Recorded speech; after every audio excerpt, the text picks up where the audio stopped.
गोटे Pulsar bike 3 जन ओह्लैले ओह्लैकी मुंड को बंदूक लगे गोटे फायरिंग कले मो गोड़ आसना गोटे टेकिदेली आउ हार कानफुल आउ मंगलसूत्र छिड़ेकी धरिकी घटना रास्ता पुणी रिटर्न करके पलैले 3 जन चोर आसिक 3टा गुड़ी देखी सागे सागे सब नहीं गले।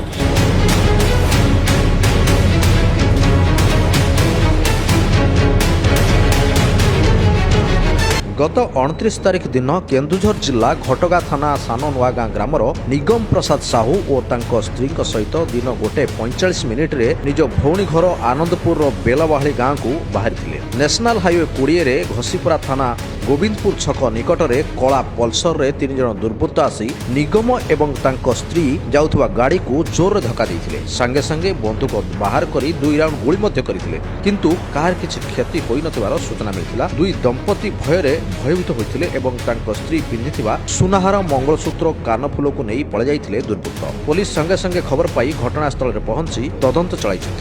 निगम प्रशासन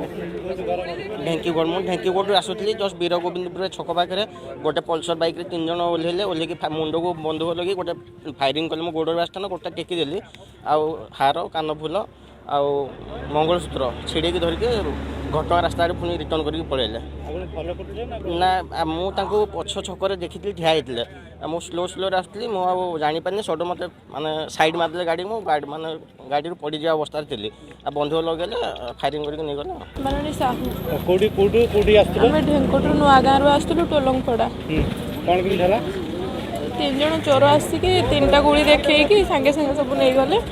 आम जीवन भयर सब देदेलु बेक मोर टाणी घाई गोटे पल्सर आसते 3 जन थे जड़े फास्ट वाला जी मास्क लगे से हेलमेट धरना आ पछरे जी से हेलमेट धरते आम कि देखिनु से गुड़ी भयर आम सब किसी देखिनु फलो करना